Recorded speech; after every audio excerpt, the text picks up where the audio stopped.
Tú nada más me dijiste que vamos a hablar mucha mierda. Y yo sé hablar mucha mierda, pero hay diferentes tipos de mierda. Ajá. Está el mojón, está la churria. Esto es una diarrea constructiva. Diarrea constructiva. O sea, que vamos a tratar de construir con algo de diarrea. Sí. Es un material un poquito difícil para la construcción, pero sería milagroso, me parece. Un intento muy interesante. Sí, así es.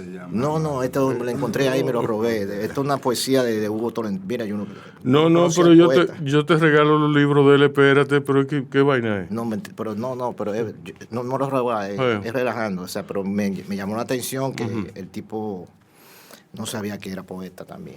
Sí. Él lo único que no escribió fue ficción.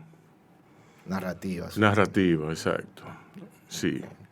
Entonces, señores, gracias por la audiencia. Estamos en Bajo Radio, el programa de Micaela Tolentino y Rubén Lamarche para todos ustedes, que se transmite por Quisqueya FM, 96.1 en su dial, 98.5 para la región del Cibao, y en internet estamos en quisqueyafmrd.com. También estamos en todo reducto de internet imaginable, desde YouTube hasta Spotify. Contenidos que están en nuestro Linktree de Instagram, y ahí ustedes seleccionan el medio por el cual desean la entrega de nuestras retransmisiones. Muchas gracias por su sintonía otra vez. Y bueno, yo tengo aquí conmigo a Toné Vicioso, un músico, un investigador, una persona del folclore y la cultura dominicana. ¿Cómo estás, Toné? Bien, mucho gusto de estar aquí. Gracias, igualmente.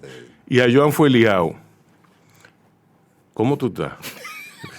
No, me río porque dijiste mi nombre bien. Son poca la gente. ¿De verdad? No, de verdad. Poca gente lo dice así tan bien y tan claro. Bueno, pero me salió bien porque lo practiqué. Pues yo estoy bien. Tú sabes que una vez. ¿Y cómo te dicen a ti, Recuerdo? Mira, en una ocasión, eso pasó una sola vez, fuera del país. Pero yo lo que hice fue decirlo literalmente. Exacto, porque eso es lo que hay que hacer. Sí. Pero en una ocasión yo estaba fuera del país, en un país que no habla español, o sea, que es de otro idioma. Y me presentaron como Joan Fusilao. Pero de verdad, no es broma, no es en serio. Yo fusilado, yo me traía de la risa y la gente no entendía qué es lo que estaba pasando. Sí. Yo no, pero Joan Fueliao, así. Joan Fueliao. Tal cual. ¿Y tu nombre es chino? Sí. Sí, es de mandarín. Mandarín, sí. Exacto. Oye, pues tú yo soy taiwanés de nacimiento. Ok. Pero que Taiwán, tú sabes que habla, el idioma oficial es el mandarín en Taiwán. Sí. Aunque se habla también el taiwanés. Sí. Eso es muy confuso para mí. Y para mí también. Sí.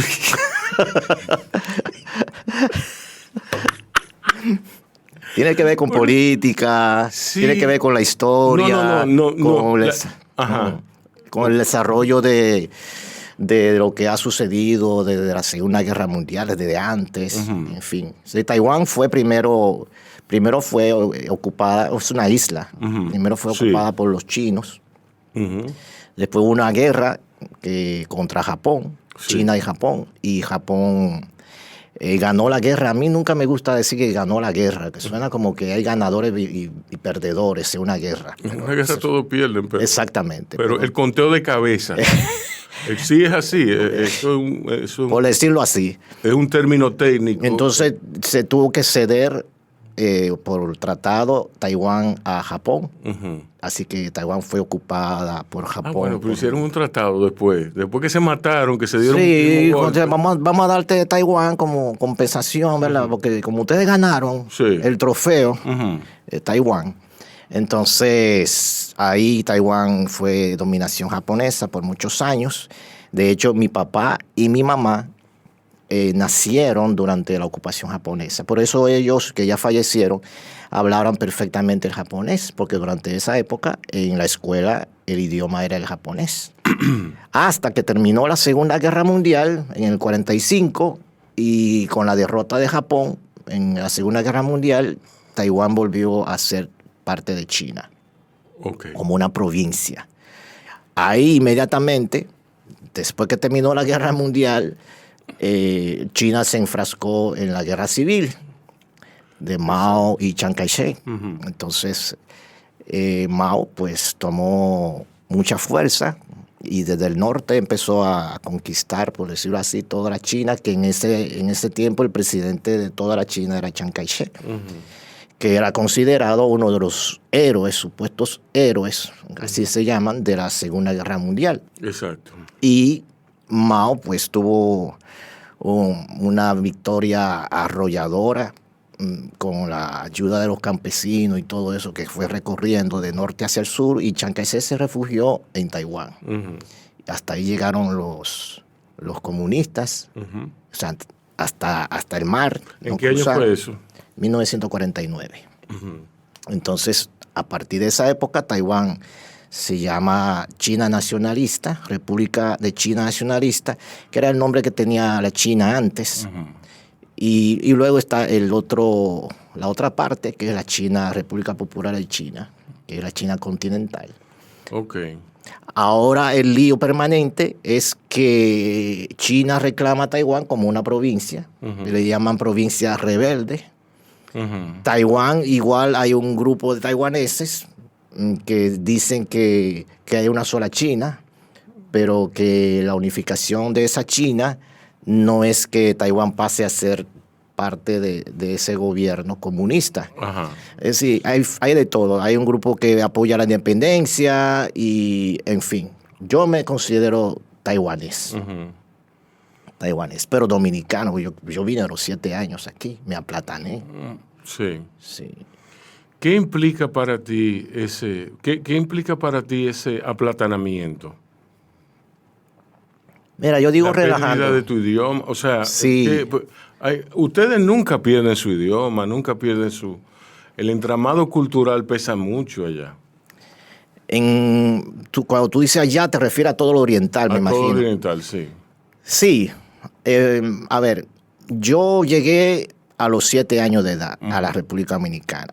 Yo llegué porque en esa época mi papá trabajaba en algo que se llamaba Misión Técnico Agrícola de China a Taiwán, que es ¿Él vino a sembrar arroz?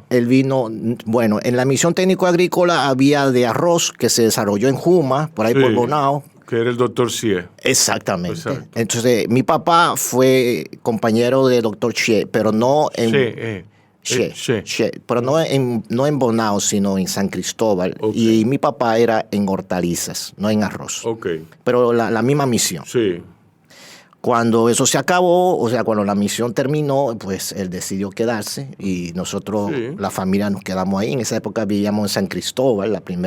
Mi primer contacto con la cultura dominicana fue San Cristóbal. ¿Tú sabes qué me dijo el doctor Xie una vez? ¿Sí, tú lo conociste? Sí. Yo lo entrevisté en los últimos años de su vida. Luego él murió intempestivamente. Digo intempestivamente porque fue una sorpresa para mí. Me imagino que para él no habrá sido. Él tuvo una larga y fructífera vida, envidiable, ¿entiendes? Hizo unas contribuciones invaluables. Sí, hizo investigaciones de arroz, mezcla, o sea, semillas.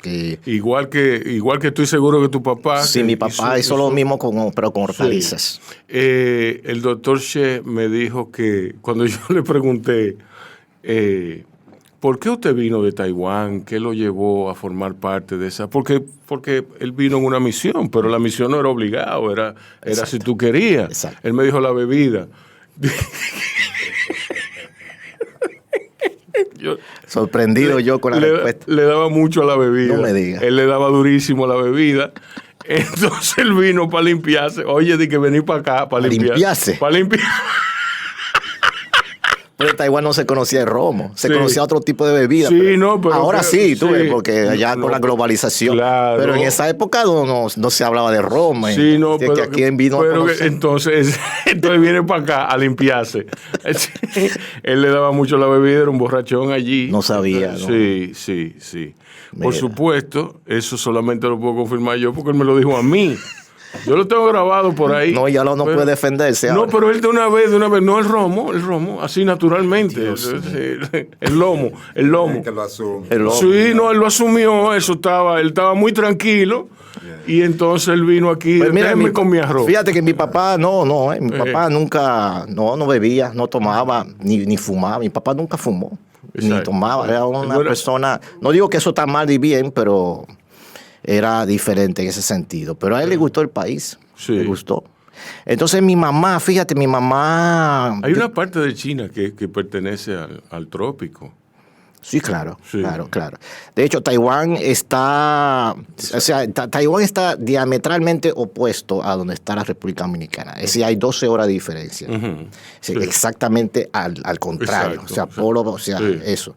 Eso tiene un nombre, pero a mí se me olvidó, un nombre técnico, ¿no? Para hablarse de los lugares así. Y más o menos tiene el clima parecido acá, aunque está un poquito más al norte, por eso es un poquito más templado el clima. Pero se parece mucho y es una isla. Así que yo he vivido de isla en isla. Viví 5 años en Nueva York, que también es otra isla. Bueno, Manhattan es una isla. Y así que yo me considero isleño. ¿No tienen el temperamento isleño en Nueva York? No. Mirarse el ombligo. No, porque hay una amalgama de culturas que hace que esa urbe sea muy, muy multifacética. Y eso es lo que yo siento que le falta a la República Dominicana. ¿Y qué tú hiciste en Nueva York? Yo fui a ser mantenido por mi esposa, que vivía allá. Ok. Buena. Buenísimo. No, en Nueva York, claro, fuiste a ser mantenido, óyeme. Sí, lo que pasa es que Laura, yo estaba atrás de Laura. Sí.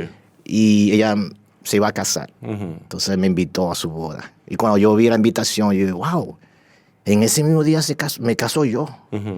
Y para colmo en el mismo lugar y a la misma hora. Y yo, wow, qué chulo. Si es que tú te casas, pues yo también, en el mismo sitio.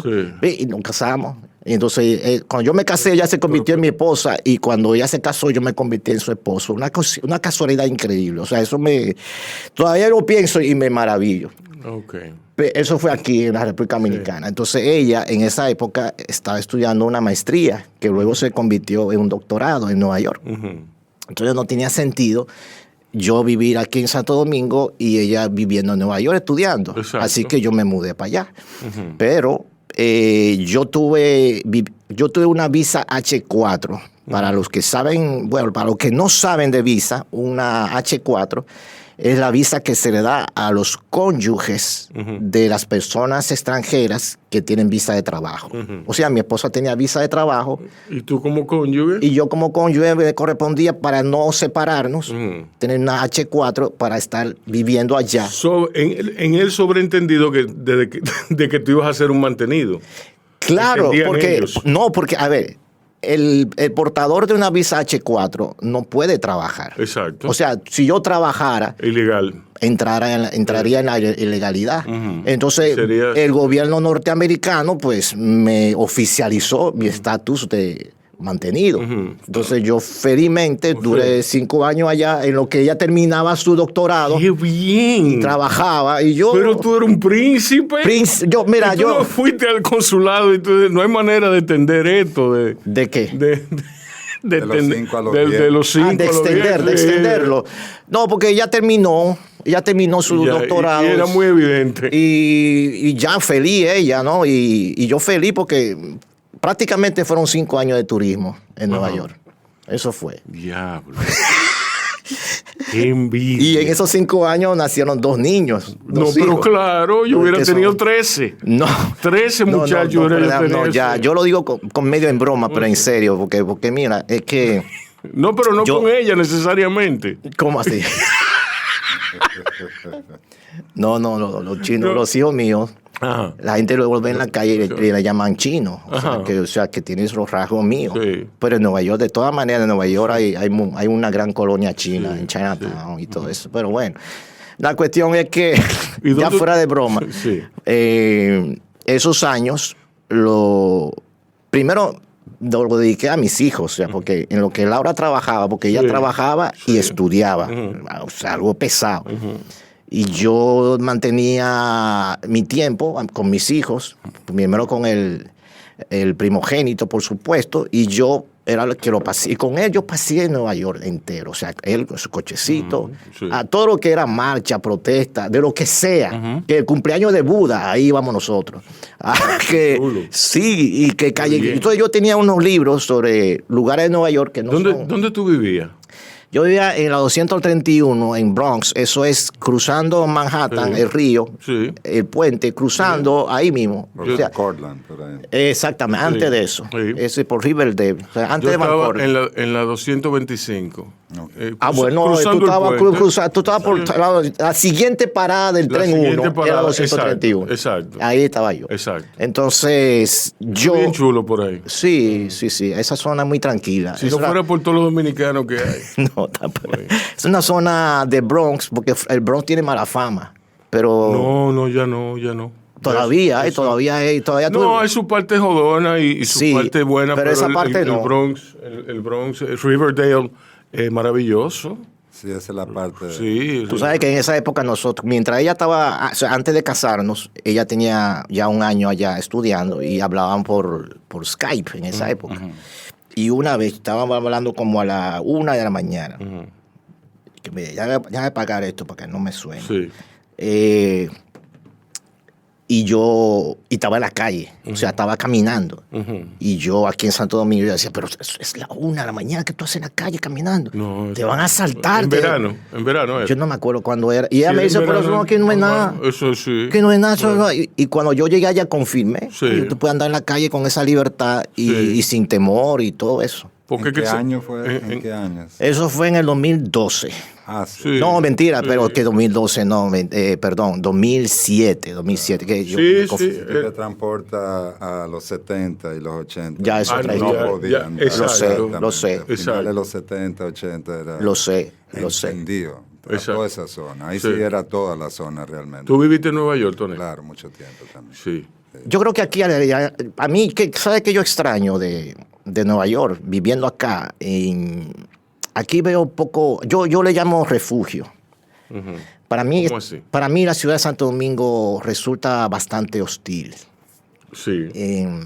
Agresiva. Sí, yo salgo a las 7:15 de la mañana para llevar a los hijos al colegio. Y en la misma esquina, como a 150 metros de mi casa, hay un Amete, siempre. Y ya, o sea, ya yo perdí los estribos. Sí. Entonces, y los tapones, la falta como de orden. De civilidad, por ejemplo, en un tapón, y de civilidad, de considerar al otro. Tú vas en un carril y tú obedeces a ese carril y tú vas en ese carril y tú sabes que todos estamos en el mismo barco, todos estamos en el mismo tapón y no hay por qué metérsele adelante ¿tú me entiendes? Ahí se ponen más grandes los tapones, de hecho. Exacto. Eso es lo que hace. Pues mira, en Nueva York yo iba para Hanover y en la guagua, había en la línea, entre los carriles había un carro dando bandazo, haciendo corte de pastelito. Y dice la señora que iba manejando el autobús, dice, ¿qué es esto? Y yo dije, ese es dominicano. Ya está dominicanizando Nueva York. Exacto. Y Nueva York, de hecho, tiene eso. Y Nueva York se maneja bien, obviamente. Depende del barrio, de la zona. Depende. Ya sea como ha cambiado, que no es como algunos sitios. Por ejemplo, yo me recuerdo, yo fui a Zurich una vez, a Suiza, y nos fue a buscar un chileno al aeropuerto. Y fuimos a tocar allá. Y ese chileno se metió por la calle sur y como a 100. Y yo digo, wow, pero no vamos a entrar allá. No, pero se puede andar a 100. ¿Por qué? Porque no se te va a meter un perro, no se te va a meter una bicicleta, no se te va a meter nada. Entonces se gana más tiempo. Yo comprendí de una vez, wow, pero se gana más el tiempo si uno se organiza. Exacto. Entonces, Joan, sígueme contando de Nueva York. Tú dices que tú viviste en Nueva York, Toné. ¿De qué año a qué año? Bueno, la primera vez que yo viví en Nueva York, yo tenía 4 años, en el 63. Ok. Y yo viví del 63 al 67, pero tenía residencia todos los años. De ahí para adelante. Viví en Venezuela un tiempo, vine a Santo Domingo. Yo venía a Santo Domingo todos los años. ¿De dónde tú eres? Yo nací en Venezuela, Ajá. pero mis padres, los dos, mi papá es de aquí, de Ciudad, nació en la José Gabriel García. Exacto, de Ciudad Nueva. Entonces, si es antes... Y se crió en Ciudad Nueva. Uh-huh. Y mi mamá era de Santiago. Uh-huh. Entonces yo nací en Venezuela, pues mi papá se fue por la cuestión, una situación con el gobierno de Trujillo, Uh-huh. los generales lo habían declarado enemigo del gobierno por otras cosas, porque mi papá no era de ahí. Mi papá era un tipo que lo que hacía era deporte y música, era su vida, y trabajar, normal. Él no se metió en los rollos políticos, aunque realmente, o sea, estaba en contra del régimen, pero no era un tipo activo, no estaba activamente en política. Ahora, si tú le preguntabas, él te decía... Sí, y claro, como se protegía a la gente de esos tiempos, no se decía mucho tampoco. Exacto. No era lo que se metía. Él era amigo de Gugu Enrique, y Gugu Enrique lo fue a buscar para que se fuera a Cuba. Y él dijo, no. Entonces ellos vinieron y tú sabes que toda esa gente murieron. O sea que él lo habían invitado, tenía amigos que estaban activos, pero él optó por vivir una vida normal. Entonces se fue a Venezuela porque se vio en peligro en un momento y dijo, bueno, me voy a trabajar un tiempo. Eso fue en el 56, yo nací en el 59. Mi casa era dominicana. O sea, yo me crié oyendo la Orquesta San José, Carabiné, Mangulina. En mi casa era lo que se oía, al lado de una tambora, tú sabes. Sí. O sea, me crié en un ambiente dominicano. Son tus primeros recuerdos. Claro. Y mi primero recuerdo, mi papá cantando, porque mi papá era un gran cantante, entonces me cantaba. ¿Qué te cantaba? Todo. Mi papá era una enciclopedia de música latinoamericana. Se sabía de la música mexicana, boleros, ranchera, toda la cosa, Cuba, Puerto Rico, Venezuela, música, tango, todo eso. Yo me crié oyendo todo tipo de música y le gustaba entonces también Ella Fitzgerald, Duke Ellington, cosas así. O sea, yo me crié oyendo música de algo que viene desde los taínos. Los taínos había un circuito donde los taínos de aquí iban a Venezuela, cruzaban para Perú, venían a Puerto Rico, cruzaban para acá, se iban a Cuba. Había ese circuito porque la tía... Está estudiando la influencia maya. Porque, exacto. También, no se había estudiado a fondo. Exacto. Y está empezando a estudiar. Porque han encontrado testimonio y muestras arqueológicas que dan fe de eso. Entonces, el mar era un medio de transporte, no era separación, era un medio de transporte. Exacto. Entonces, lo mismo ocurre con la música, con las artes. Todo se pisa, todo, ¿entiendes? Eso es así. Todos nos pisamos, todo. Entonces, aunque el son cubano nació en Cuba, aquí había otra versión y aquí había otra, porque la siguen habiendo. Exacto. Se siguen multiplicando las versiones. Exacto, el efecto multiplicador. Porque a veces la gente lo quiere poner como que las cosas son estáticas. Una cosa, y esto es otra cosa. Y nada es una cosa y otra cosa. Se van transformando y se van influenciando y uno oye el otro y el otro oye el otro y así. Ese es el tema real. Exacto. Ayer teníamos aquí a José Jacobo y a Otoniel. Okay. Y ellos me decían eso mismo, que el sonido de un toque varía en cosas accesorias, pero la canción que se oye aquí en una zarandunga, en una salve, es la misma que se oye en Panamá, por ejemplo. Sí, se encuentran conexiones. Exacto, sí, hay conexiones, sí, hay conexiones. Entonces, ¿cómo tú recuerdas a tu papá? Bueno, eso te digo, esa pasión, porque yo nací músico, entonces yo cantaba antes de hablar y cantaba afinado, y él venía de un trío muy influyente de aquí, del trío Ensueño, que no sé si poca gente lo conoce, pero fue un trío de voces súper influyente para mí. O sea, yo oía Los Panchos cuando era chiquito y para mí eso era sencillo. Los Panchos a mí no me gustaban porque eran muy las voces. Pues yo me crié en una densa capa de voz, ¿entiendes? O sea, yo oía voces muy bien colocadas. Y eso es lo que yo más recuerdo de él. Entonces él se apasionó conmigo porque me vio, como era tan apasionado con la música y vio que eso era lo que yo traía, pues entonces hicimos un clic y ese señor que no le gustaba mucho los muchachitos, él le daba cariño, pero quítense lo que meten. No, de ahí, no era de ahí, era un tipo bohemio, tú sabes, no bregaba con eso de que pamper y vaina y nada de esa vaina. El viejo mío era un tigre, le gustaba su pasión y le metía mano. Entonces no era que no era cariñoso con el niño, pero no lo quería cerca de mucho rato. Eso no era para. Pero conmigo, sin embargo, por la conexión que tuvimos. Entonces él me hacía todas las anécdotas de cómo él vivía aquí, que pasaba en Ciudad, él jugaba deporte ahí en el Play de Ciudad Nueva. Tú sabes que ahí era que se jugaba pelota aquí, Licey Escogido y todo, era lo que es el Parque Cervantes.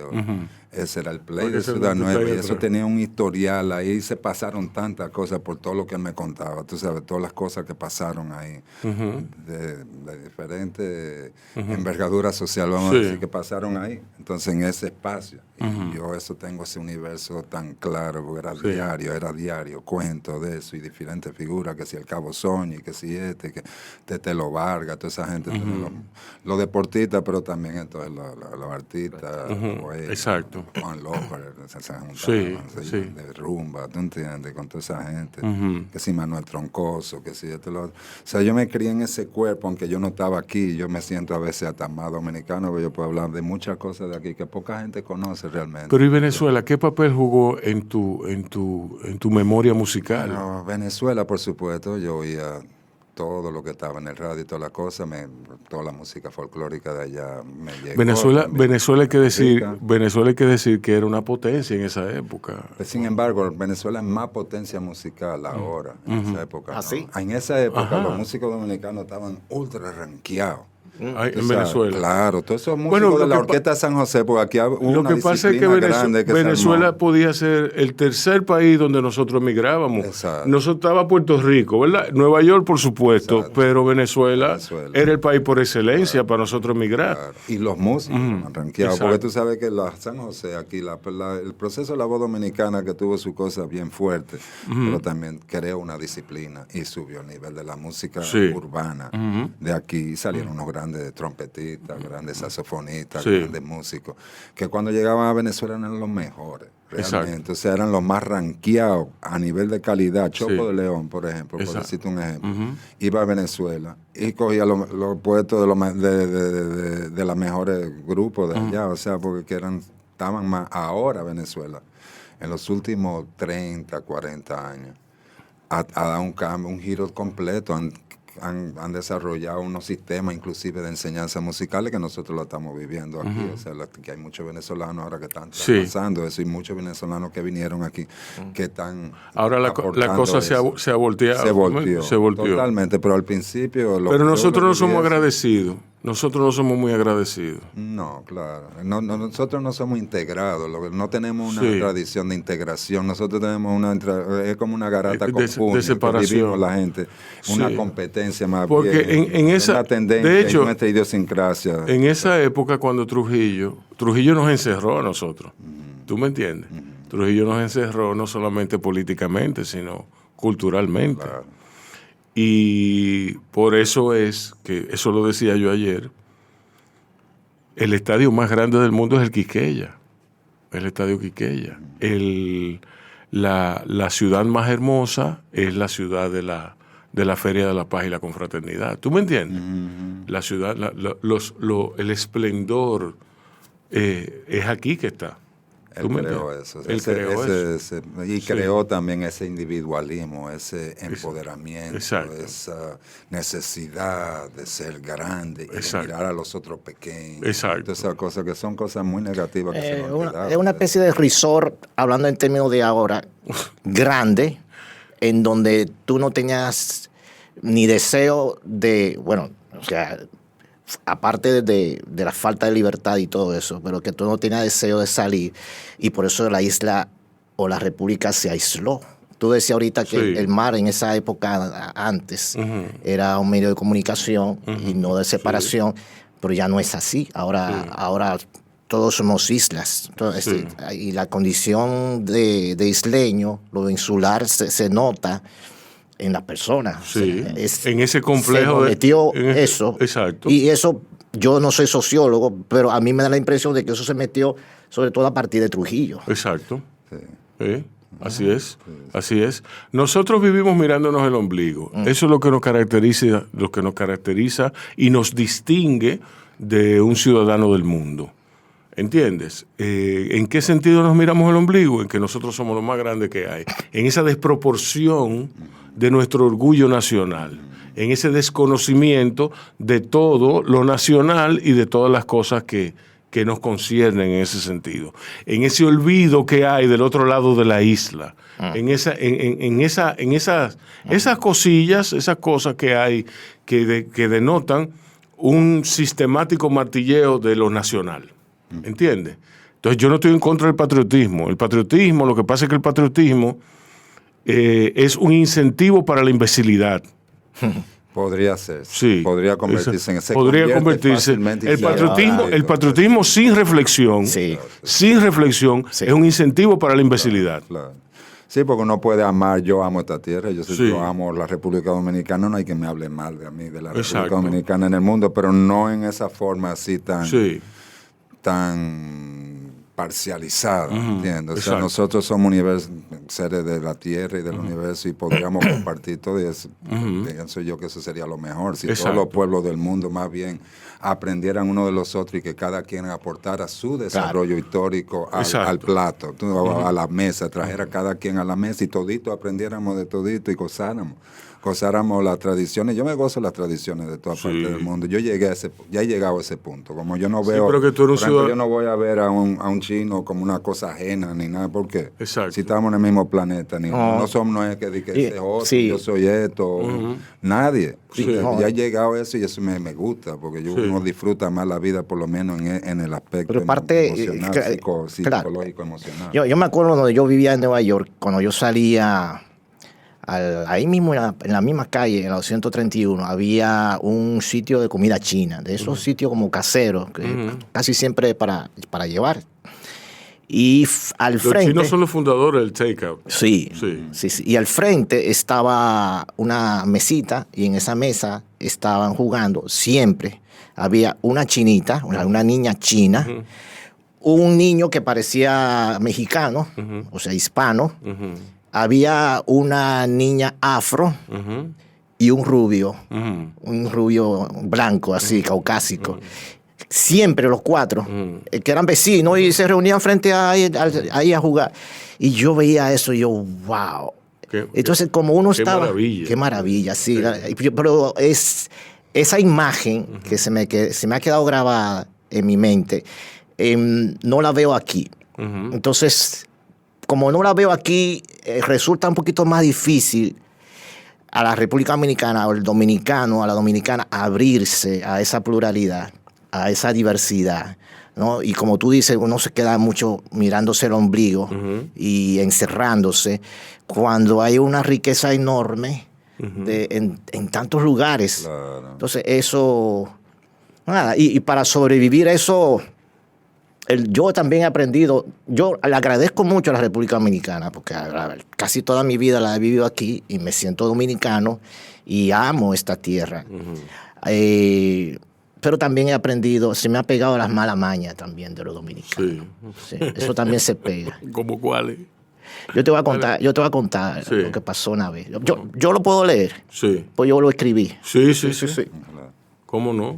Yo voy a poner el contexto. Estábamos en una feria del libro, de la feria grande, cuando estaba ahí en la Plaza de la Cultura. Y era la hora de cierre, la noche. Entonces, había solamente una salida para los peatones. Una puertita chiquitica hacia la Pedro Enrique Ureña. Esa salida, entonces, por supuesto, la multitud, cierre, quería salir, pero hay un prueba de embudo ahí, que están todos acumulados. Y yo andaba con un coche empujando a uno de mis hijos y mi esposa Laura con otro coche empujando al segundo hijo. Y así en un tapón así que no podíamos salir. Y ocurrió una maravilla. Por allá atrás, alguien empezó a vocear. Voy para allá. Yo lo voy a leer. Yo lo titulé el voypayismo. Que es un término que he acuñado. Voypayismo. Sí, como parte de un estilo de vida que se ve aquí. Sí. Esa noche nunca olvidaré. Agradable feria de libro, pero no la multitud. Era la hora de cierre al estilo RD. Gente saliendo en manada, tapón de embudo. Pim, pam, pim, pam. Pa' más colmo, se fue la luz. Mi compañera empujando coche de bebé 1 y yo equilibrando coche de bebé 2. Tapón de gente y grajilla que no avanzaba nada. Tengo la mirada china, pero de paciencia, va. ¡Ey! Se alzó una voz de lo más para atrás. ¡Voy para allá! Tiguerazo. botellón en la cabeza. Voy para allá, voy para allá, voy para allá, voy para allá. Todo se abrió con presteza. Oh, magia, cuánta destreza. Oh, my God, qué pieza. Voy para allá, voy para allá, voy para allá, voy para allá. El tipo salió volado como si nada. Y todo se volvió a encerrar. Soy decente, no pendejo, ni apoyador de gadejos. Mas susurré a mi compañera, cáeme atrás. Con grito desesperado de papá, empujé con guerra coche de bebé 2. Diciendo yo, voy para allá, voy para allá, voy para allá, voy para allá. Mujer con coche de bebé Juan me cayó atrás. Un mar rojo se abrió milagrosamente. Ni ella ni yo le dimos mente. Salimos en un 2x3, dejando a todo de repente. Fue cuando oí a una doña apretujada por 10 gente su comentario límpido, prístino. Ah, pero aquí los chinos aprenden rápido. Mente a nada. Pero eso fue algo que me pasó de verdad, en serio.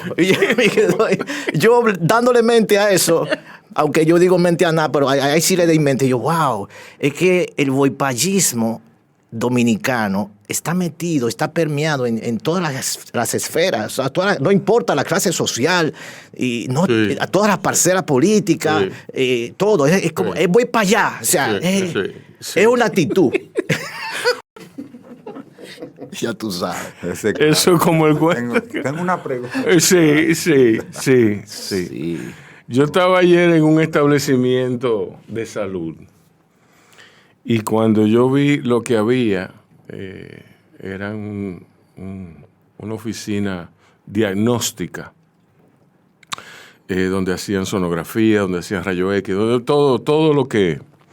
Entonces, naturalmente, hay un proceso por el cual tú vas, rayo X, qué sé yo qué. Entonces, tú entregas tu receta, tu indicación, toda la cosa.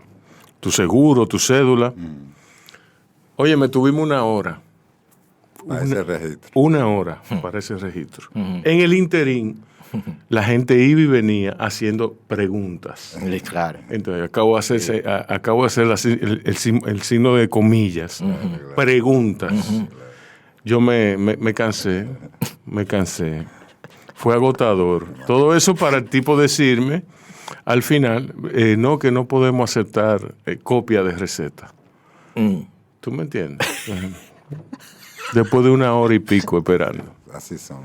¿Tú me entiendes? Es muy duro. Sí. Es muy duro. Nos hemos olvidado de lo que es servicio al cliente y todo eso. Y eso es repito, en un establecimiento de salud muy prestigioso de la ciudad. Sí, y yo creo que tenemos que recuperar la simplicidad también. Mucha... Exacto. Como que hay un afán de complicar las cosas innecesariamente. Sí, pero eso es francés. ¿Ah, sí? Es muy francés. ¿Cómo así? Sí, el por qué hacerlo fácil si siempre lo podemos complicar. No sabía. Eso es muy francés. Pero ¿cómo francés? ¿Por qué? Porque es un dicho francés. Hay un dicho francés. ¿Por qué hacerlo fácil si lo podemos complicar? Ya. Sí. Ya. Entonces, esa complejidad y lo complicado que se ha vuelto lo que es simple, pues, convierte a la ciudad en más hostil todavía. Entonces... Hay cosas, hasta la misma vestimenta, ¿no? Porque ¿por qué tiene que ir así?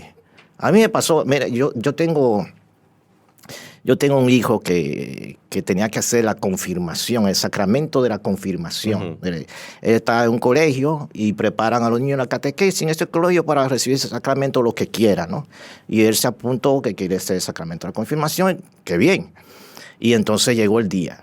Y la mamá, mi esposa, le dice, oye, ponte esta camisa blanca, manga larga, para probarte a ver si te queda bien, que nos vamos para allá, para la confirmación. Y dice él, ¿y por qué tengo que ponerme esa camisa? Porque nunca se había puesto esa camisa. ¿Y por qué tengo que ponerme eso? Porque tú te vas a un sacramento de la confirmación.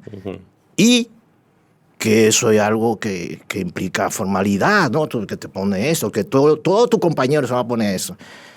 Pero no es con papá Dios que voy a estar, oye la lógica, no es con papá Dios que yo voy a estar. Y yo, sí. Mira, papá Dios es mi papá, por eso se llama papá Dios. Y mi papá, entonces me enseñará a mí que estoy al lado. Mi papá me ha visto en cuero a mí. ¿Por qué con papá Dios tengo que ir así? Sí. Yo con mi papá nunca me he visto formal. Entonces él empezó a pelear y que no. Y entonces yo le dije a él, oye, la verdad, tú sabes que tú tienes toda la razón del mundo. Tú, por mí, tú te puedes ir en tu camiseta, en tu jean, y en cuero. Todo, o sea, y ya, porque lo importante es el ritual y lo que significa y todo eso, y ya. Pero el colegio mandó un comunicado y por esta ocasión vamos a complacer al colegio para que no, ¿verdad? Y entonces lo entendió, lo aceptó, se puso su camisa, se fue a su sacramento. Cuando terminó, se la quitó de una vez. Sí. Entonces, es eso, o sea, es por qué, y la lógica de un niño. Porque me dice, incluso él me dijo, el Espíritu Santo, la gente cree que el Espíritu Santo es una paloma y no sé qué. Para mí, dice él, para mí el Espíritu Santo es un amigo. Mis amigos nunca me van a ver vestido así, ¿para qué? O sea, que entonces, con esa confianza y esa simplicidad propia de un niño, yo creo que tenemos que recuperar eso. Ese mismo hijo mío, te hago esta historia, en Nueva York, yo recuerdo que él tenía menos de 2 años en esa época. Yo, mientras Laura trabajaba, como yo decía al principio, yo paseaba con mi hijo y un día lo llevé en el cochecito a un playground, un parque de ahí que hay toboganes, sub y baja y todo eso. Y él estaba ahí jugando normal. Y cuando yo vi la hora, bueno, ya la hora está a punto de llegar a casa y le digo yo, Juanfra, vámonos que ya tu mamá está llegando a casa. Y él se monta en su cochecito y lo está empujando y después a ratico me hace señas como que me parara y me detuve. Y él se volteó así desde su coche, se volteó y miró atrás y levantó la mano y saludó al parque y dijo, bye parque, bye playground, adiós tobogán, nos vemos mañana sub y baja, gracias Columpio, lo pasé muy bien con ustedes, nos vemos mañana. Y después se sentó otra vez y me dijo, vámonos, ahora sí. Yo me fui y yo, wow, yo me pregunté, y cuando yo perdí esa capacidad de asombro y de gratitud que este niño maestro mío me está recordando. Y entonces, eso, para mí la vida es más simple. Eso solo se trata de vivir y ya está. Sí, así es. Sí, nuestra idiosincrasia, no sé, quizás por el mismo trujillismo también. No sé si eso predata a Trujillo, pero yo sé que aquí las apariencias son tan... Yo digo, es lo que tú tienes en la cabeza, mano. A mí, yo no le veo, yo no te he visto yo no sé qué zapatos tú tienes puestos. Y nos conocimos allá afuera, nos vimos. Yo no te vi los pantalones ni los zapatos, ni me interesa. Exacto. Yo estoy viviendo es tu corazón, tu alma, tu corazón y tu vivencia. Sí. Y eso me llena. Pero a mí no me va a llenar unos zapatos, ni qué ropa te pusiste, ni qué camisa, me importa a mí. Aquí hay mucho problema con eso. O sea, aquí vive mucha gente como las apariencias engañan, y aquí engañan de verdad, porque es que la gente es muy vulnerable a eso. Viene saco y corbata, ya de una vez otro respeto, una cosa, y llegaste formal y ya la gente te trata. Ahí te pueden pasar en un banco adelante fácil también. Si tú vas con vestido formal, si tú vas vestido formal, el boipallismo te favorece. Exacto. El boipallismo te favorece absolutamente. Y eso es como que quizás eso mismo, que hubiera como una corriente ya mental, social, en contra de eso fuera favorable, para que la gente se enfoque en desarrollarse. Creo que hay una nueva como generación, humanos, y perdona que hable tipo cliché, pero suena como así, pero de verdad creo que hay una generación joven, por supuesto, no todos, pero hay un grupo de jóvenes muy buenos que ya no andan tanto con esa mentalidad, ¿no? Pero todavía son muy pocos. Pero por lo menos hay jóvenes pensantes, que eso me alegra mucho. Que son críticos y que no aceptan todo así con la cucharita en su boca, sino que todo lo ven y lo juzgan y tienen sus propios criterios. Y eso me parece muy importante. Eso yo lo alimento también. Yo doy clase en la UNFO, yo les digo, yo soy profesor de ustedes, de la historia de la música dominicana. Todo lo que yo les diga, cuestiónenlo.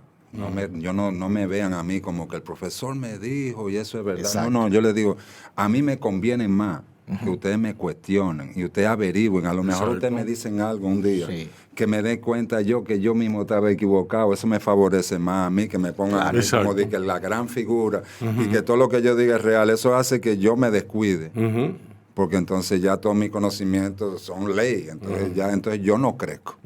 El que lo está dando no crece ni crece en la gente realmente necesariamente, porque tú estás cogiendo cosas que te está diciendo una persona, tú sabes, y no tú mismo diciendo, déjame ver si yo acepto eso realmente. Exacto. Que no es como que me lo dijeron, sino déjame ver si eso es, déjame comprobar, déjame estudiarlo, déjame ver otro ángulo, déjame indagar. Sí, para mí hay materias que son innecesarias en las escuelas y otras que no están y que son muy necesarias. Por ejemplo, el debate.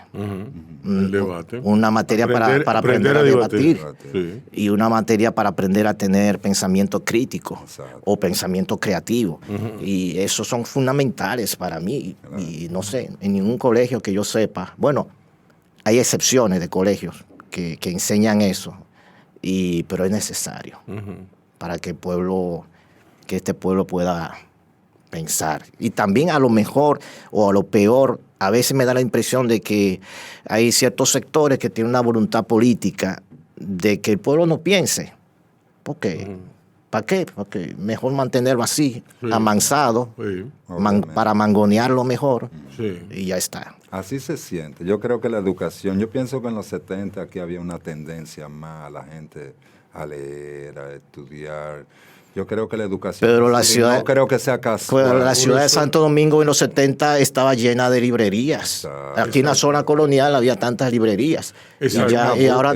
Ya había una búsqueda, ahora es como que no hay y ahora tienen más posibilidades porque tienen más acceso a datos. Pero mira cuál es el fruto de eso. En los 70 había muchas librerías. Yo me crié en Ciudad Nueva en los 70 y yo veía las librerías, las múltiples librerías. En la Noel solamente habían 3, habían 4 librerías. Estaba el Instituto del Libro, la librería América, la librería y la de Amengual, ¿cómo se llama? La del Bisonó. Avante estaba en la Sánchez con Villín, era que estaba la de Bisonó, que era adventista, ¿cómo es? La de Bisonó, entonces estaba Macalé en la Noel, cerca de la catedral, sí. Cerca de la catedral. San Pablo. Sí, entonces ya tú sabes, era. Pero ¿cuáles son los distintivos del tiempo, los rasgos distintivos de esos tiempos? La malcriadeza. Entonces, ¿qué hicieron los gobernantes en esa época? Balaguer, ¿qué hizo? ¿Entiendes? Que no dejar que eso fuera interesante para nadie. No, porque que evidentemente es un peligro. Un pueblo, cuando tú dices la malcriadeza, te refieres como a la rebeldía. A la rebeldía. La rebeldía habían personas pensantes aquí. ¿Entiendes? Entonces, bueno. Toné, de Venezuela tú saltas a Nueva York.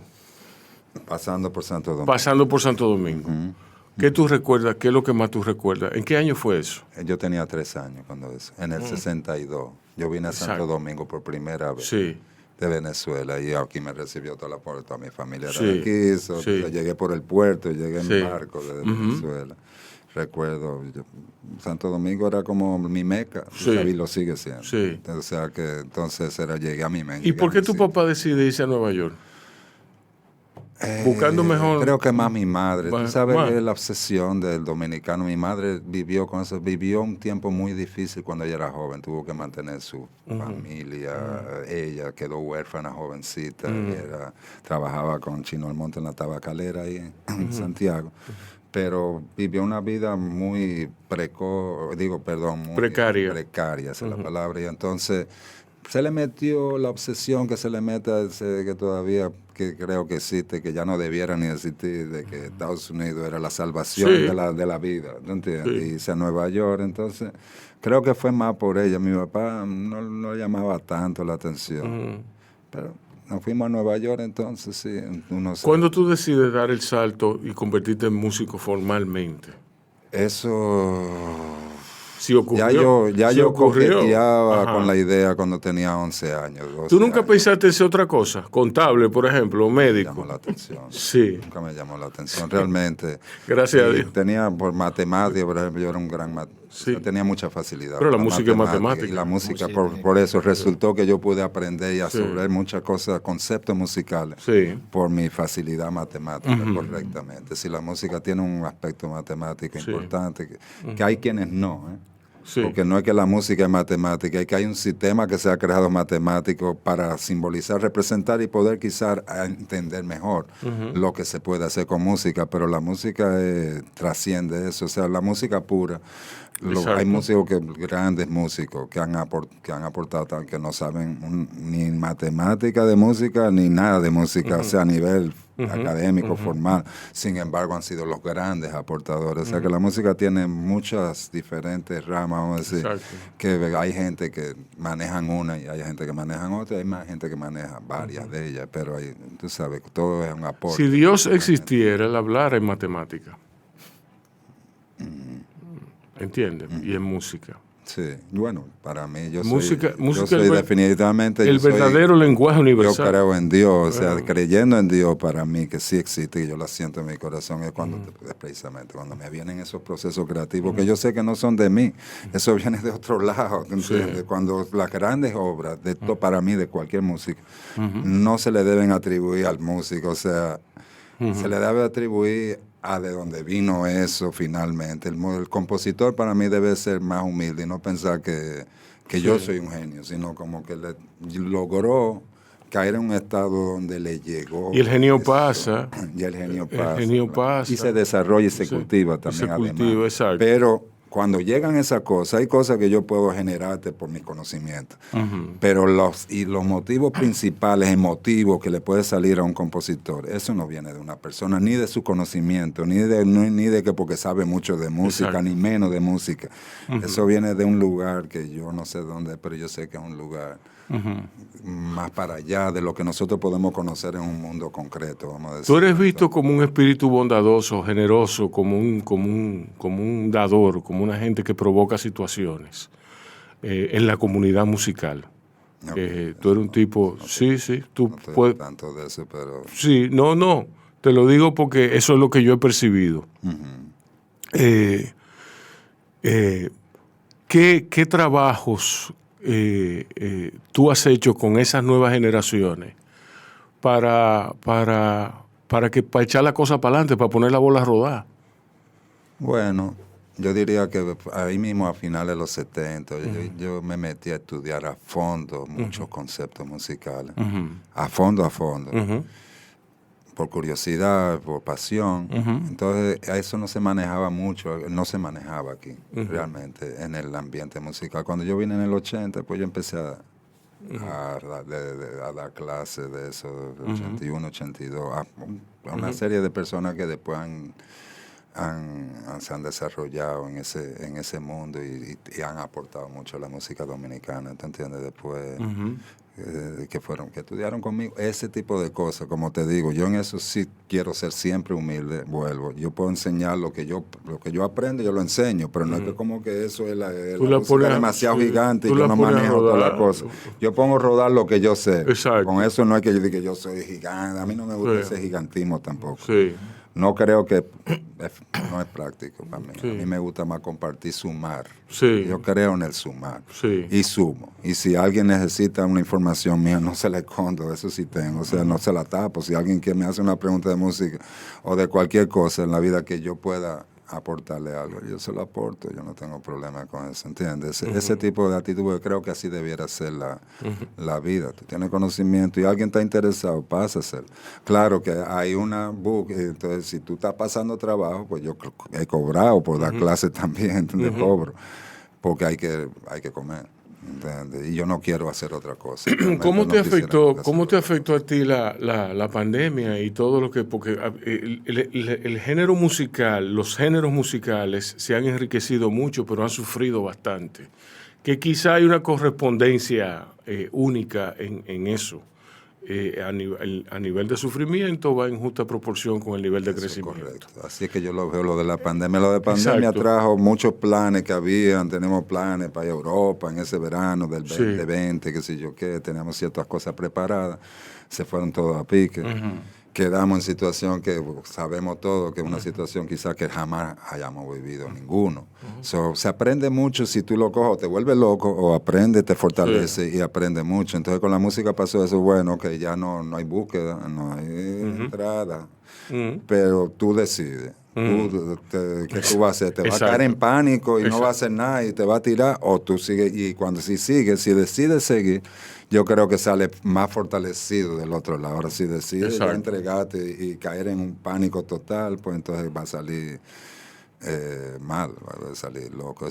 Yo pienso que por lo menos me dediqué a estudiar cada vez más música todo el tiempo, no me paré de seguir. Tengo un equipo de gente que trabajan conmigo que desde que hubo la oportunidad de juntarnos otra vez, pues seguimos juntándonos y seguimos desarrollando y seguimos haciendo cosas. Entonces uno sale fortalecido, quizás mucho más fortalecido. Porque la vivencia es más dura, como tú dices, y la vivencia dura traen una creatividad magnificada. La creatividad se cultiva en la crisis. En tiempo de crisis. Por eso es que nosotros somos tan creativos. Toné, hablábamos de creatividad. Tú has hecho innúmeros discos, has tocado innúmeros conciertos, pero siempre bajo un halo de discreción. A ti no se te ve en todos lados. ¿Tú me entiendes? Hay como que caerte atrás, hay que Toné Vicioso. ¿De dónde viene el nombre Umbata? Umbata es una combinación de Aume, que aún representa el sonido. Bata, vivata es un término que se ha usado aquí muy poco, pero de adentro, en la forma que se quiere decir, como mezcla, o tiene connotaciones de mezcla. Son mezclas de sonido realmente, lo que la palabra Umbata significa. Ok. Tú has hecho, como digo, muchísima música, muchos códigos, muchas cosas, muchas voces. ¿Hacia dónde tú crees que va la cultura musical dominicana? Bueno, una cosa es hacia dónde yo quiero que vaya o hacia dónde piensas tú que va.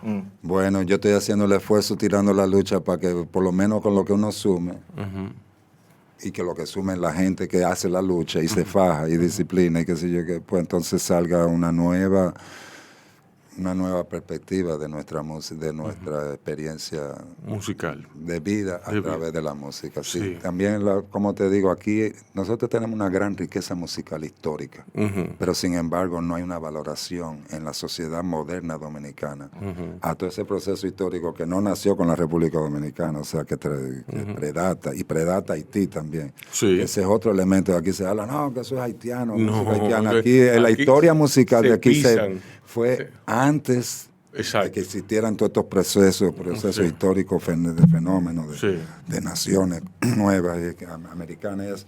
Entonces, nosotros en eso hay vamos a decir, como hay algo que yo lo veo como que no está compaginado la cantidad de valor cultural histórico que nosotros tenemos a la valoración de la gente. Eso es de las cosas que me ha apasionado. Sí. Esa misma ironía de la grandeza que yo encuentro aquí. O sea, yo encuentro estructuras, yo que conozco música académica, que estudié, por ejemplo, cómo transcribir cualquier ritmo. Tú me tocas una cosa en la mesa y yo te lo pongo en papel, escrito en numérico. ¿Tú entiendes lo que quiero decir? Exacto. Por esa experiencia. Cuando yo vi lo que se hace aquí en los campos, que la gente lo ve muchas veces como que son unos morenos que se embullaron y se dieron unos tragos y le empezaron a dar fuetazos a unos cueros ahí. ¿Entiendes? Cuando yo veo la estructura de esas cosas. Y lo que dicen. Lo que dicen y el valor que tiene más allá de lo de entretenimiento, sino que claro, eso es cosa de... El tambor que canta, la funcionalidad de la música de aquí es importantísimo. Pero aparte de eso es la perfección en su simetría, en su desarrollo.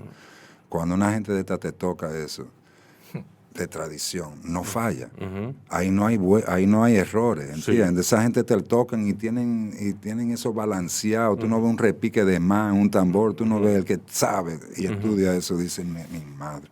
Que te diré que el 99% de nosotros no lo sabemos, inclusive de los que lo están yendo a coger, porque no han llegado a eso todavía, ¿entiendes? O sea, hay gente que coge los ritmos, está bien, pero ¿y el balance? que se da ahí, y la funcionalidad, ¿entiendes? O sea, una funcionalidad de sobrevivencia, pues, en algunos casos, una funcionalidad espiritual, ¿entiendes? Definitivamente, es como un apoyo, no es. Y entonces nosotros tendemos a ver ese tipo de manifestaciones como algo de una chercha, un entretenimiento, que también lo tiene, y eso es bueno, porque ayuda a la gente a que el alma se le suba. Es muy divertido. Pero no es lo único que tiene, ¿entiendes? O sea, tiene muchas capas de importancia. Se ha demostrado que el arte, la música, te desarrolla los elementos cognitivos, ¿entiendes? O sea, no es que vamos a dar un baile para yo bailar con esta muchacha, o lo que sea, que también lo tiene, todo eso. Es como te digo, pero nosotros no hemos podido valorar eso, no hemos podido valorar la cultura en general. Como lo valoran otros países lo usan para hegemonía, los países Alemania, qué sé yo, que tienen una hegemonía mundial cultural, porque tú ves la música de ellos como la mejor música del mundo, eso es hegemonía cultural, ellos lo han manejado para eso, políticamente también. Eso no, yo no aconsejo eso, pero yo lo que aconsejo es que tú te tienes que valorar y aprender de adentro de tu historia para tú sacar lo máximo que tú eres de ti mismo, ¿entiendes? Y eso es ponerlo en esa percepción, esa perspectiva. Es importantísimo para nosotros. Nosotros tenemos un gran valor ahí que está escondido a plena vista. Diablo. Joan, cuéntame de tu proceso creativo. ¿Cómo está todo? ¿Cómo está tu literatura? Pues yo sobre todo estoy dedicado a escribir para literatura infantil. Sí. ¿No? Y eso nació prácticamente... ¿Por qué tú no escribes? ¿Tú no contemplas escribirte una novela, escribirte narrativa? Narrativa he escrito, pero en minificción. Sí. Novela todavía no. Lo he pensado, tengo ciertas ideas, pero no lo he llevado a cabo. Sí. También me gusta escribir... Yo no le llamo poesía porque no me considero poeta. No sé, yo sería un versero o algo así. Un versero. Me lo inventé ahora. Sí, parece becerro, pero no. Versero de verso, ¿no? Sí, de verso, de crear verso. Y yo estaba pensando ahorita cuando te escuchaba sobre tus deseos para la música aquí en el país, que lo que ha sucedido es que la industria se ha apoderado de la música, ¿no? Entonces, a la industria le interesa el dinero y lo que la industria considera que no produce dinero, entonces no lo apoya. En ese sentido, yo escribí unos versos aquí, no sé si me permite leerlo. Claro que sí. Porque también tengo mis aspiraciones musicales. Sí. ¿Ok? Vamos a ver si me da. Sí. Se llama El Chino de la Margue.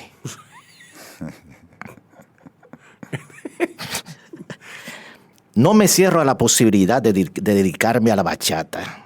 Me vislumbro con sombrero y guitarra, siendo presentado en un barrio con ustedes, El Chino de la Margue. Ya tengo mi lista de repertorio, chofán de pasiones. El amarillo pega con todo. Cometí un error. Éxitos rotundos con millones de vistas y likes. Giras, promociones, páginas de fan en Punta Cana, en Centro Olímpico y el Play. Flashes, autógrafos, disco de oro por pipa. Pondría de moda mi bachata lover outfit. Sería la pámpara para popis y guaguaguá, haciendo dueto con Juan Luis. Me apellidaría Shentu Santos en mandarín. Sí. Lo que me ha impedido proyectarme a la fama es la maldita humildad. Un Latin Grammy arruinaría mi simplicidad. Sin embargo, hoy amanecí cantando bachata, con mi mesita de noche como testigo. Tomaré tutoriales de punteo por YouTube. Mincho men, que tú me tienes juqueado, con tu polla agridulce, apeñucao. ¿Ustedes creen que si yo me dedico a la bachata sería viral? Hay futuro. Hay futuro. Si te dedicas a la bachata. Un punteo ahí con eso. No, yo creo que a la poesía que tú tienes. Sí, no, a mí me gustaría yo comprar un libro de poesía tuyo. Sí. Con ese mira, tú me has entusiasmado. Pues ¿sabes que el síndrome del impostor que se me mete tanto? A mí me gusta escribir y yo digo, pero esto... ¿Quién lo va a leer? Pero si tú me acabas de decir eso, la verdad que con eso me has animado. Tú tienes. La verdad, claro. ¿Cuántos libros tú has escrito? Honestamente he perdido la cuenta. Por aquí traje, estos son parte de los libros de literatura infantil que yo he publicado con editoriales, ¿no? Aquí hay editoriales Santillana y SM, que son de procedencia española, pero que tienen su filial aquí. Sí. Estos son editoriales, pero son para adolescentes y sobre todo niños y niñas. Pero fuera de esto, participo de un proyecto que se llama Proyecto Leer, que es de UNIBE, que trata de que la literatura infantil llegue a las escuelas públicas, sobre todo a los sitios más vulnerables. Entonces, ahí he escrito 18 por 3. No soy bueno en matemática. 18 por 2 son 36. Por 3, 18 más 54. Pues ahí he escrito 54 libros que no se conocen así a nivel comercial, porque no son comerciales, pero sí en las escuelas públicas sí se conocen, que son libros para que los niños que tienen menor cantidad de recursos puedan aprender a leer. Aquí hay una crisis. Sí, por supuesto. Hay una crisis sí. Muy terrible en cuanto a lectoescritura. Así es. Yo antes de la pandemia, porque la pandemia pausó eso, pero antes de la pandemia tenía 3 años visitando una escuela a la orilla del río Sama, en un barrio que se llama el Dique, que está de aquel lado del puente. Y es un barrio de unas condiciones de mucha escasez, y los niños llegan y yo iba todos los martes en la mañana y me emocionaba con sentimientos encontrados. Por un lado, la alegría de compartir con ellos. Yo iba a contarles cuentos y a enseñarles cómo escribir o cómo inventar cuentos. El chino que contaba cuentos. Sí, entonces yo acompaño eso con un truco de magia, y entonces para ellos resulta como mágico, ¿no? Ese ambiente. Además, la escuela de por sí, la escuela está construida con restos de embarcaciones. ¡Wow! ¡Qué chulo! Sí, eso es un proyecto muy interesante, alternativo, que las aulas son furgones y todo eso. Entonces, ese ambiente como mágico. Y la alegría que me daba cada vez que yo llegaba, me abrazaban estos pequeños. Pero por otro lado, la sensación de una melancolía, de cuando tú lo pones a escribir o a inventar cuentos, porque todavía escribir les cuesta muchísimo, porque son niños muy pequeños, pero a inventar te habla de pelea en los barrios, te habla de la basura. Y me gusta también porque son capaces de tomar su propia realidad y expresarla a través de un cuento. Y eso me parece muy bien. Pero esa es su realidad que conoce. Hay algunos que eso me llama mucho la atención, que viven del lado opuesto del río, en la otra ribera, y todos los días en esa orilla toman una yolita y llegaba a la escuela y se volvían a su casa en la yolita. Y yo, una escena como de Macondo para mí, como que nunca había visto eso. Y eso aquí mismo en Santo Domingo. Y tengo esperanza de que con algunas autoridades que están ahora, no sé, es una esperanza pequeña apenas, no es que sea muy grande, cambie un poquito el amor por la lectura en los niños y en las niñas. Mira, yo daba clases de escritura creativa junto con SM, gracias a Mónica Volonteri, con un programa que tenían con la Cámara Americana de Comercio. Yo lo he dicho en repetidas ocasiones de aquí. Sí, yo te he escuchado hablar de eso, sí. Y eso fue una experiencia muy aleccionadora para mí. Me enseñó lo trágica de la situación y me enseñó también que hay una esperanza de parte de los niños. Sí. De parte de los niños. Era un gozo para mí yo llegar a una escuela pública en un pueblo apartado de Barahona. O sea, había que llegar a Barahona y después coger un motor con 2 cajas de libros para Cabral, para Polo. ¿Tú me entiendes? Y para mí era una experiencia maravillosa ver cómo esos muchachos se les encendían los rostros del gozo porque le estaban regalando un libro. ¿Tú me entiendes? Y lo que es mejor, que se lo podían intercambiar entre ellos. Y que, óyeme, eso era Eso era un gozo para mí y para ellos más todavía. Entonces, ver cómo escribían cuentos y leerlo. Entonces había un cuento inventado, naturalmente, había un ensayo sobre su familia que era trágico. Eso era trágico, porque había violencia, siempre había bachata, siempre había ron, siempre había exceso. Cosa de las que los niños no debían ser testigos, pero eran testigos. Hay un hecho. Esa es la realidad de ahora. Sí, no, pero es que, bueno. Pero nada. Nada, señores, yo no sé qué más decir. Muchísimas gracias por haber estado aquí. Gracias por tenernos, sí. Yo quisiera, mis dos hijos, yo les pregunto, yo les consulto, que tienen ideas a veces que me sorprenden y son muy atinadas. Yo le pregunté a Josué cuando tenía 8 años, no, tenía 7 años. Josué, para ti, ¿qué es la esperanza? En plena pandemia, estábamos todos encerrados. Y me dijo Josué, esperanza es esperar algo que quiero mucho, aunque tenga que pasar mucho tiempo.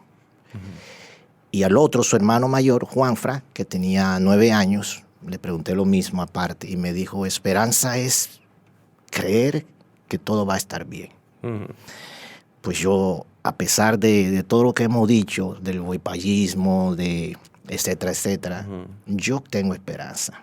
Yo tengo esperanza en un grupo de personas que piensan diferente y que cada vez siento que es mayor, pero aunque sea poquita la esperanza, está viva y está ahí. Exacto. Sí. Está la experiencia. ¿Ustedes han oído el experimento de los 100 monos? No, ¿Cómo saben eso? Eso da esperanza. Hicieron un experimento en el Pacífico, en unas islas donde había monos, y tiraron, creo, no sé si eran coco, alguna cosa que no existía en esa isla, y tiraron ahí, en esa isla, como un experimento social. Los monos lo pateaban, Vino un mono un día, ¡clac!, y rompió uno, y él abrió y vio que había comida adentro y empezó a comer. Se dice que eso empezó así, uno, apareció otro por otro.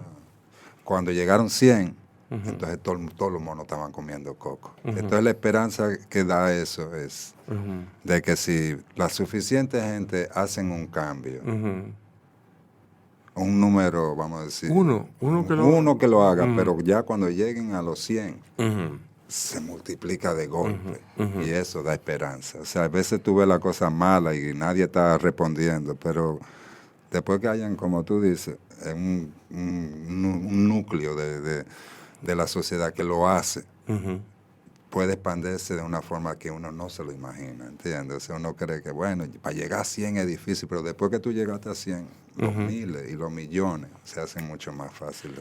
Bien. Toné Vicioso y Joan Foiliao, muchísimas gracias por estar aquí. A ustedes nos vemos después y ya saben, cuídense y cuiden a otros.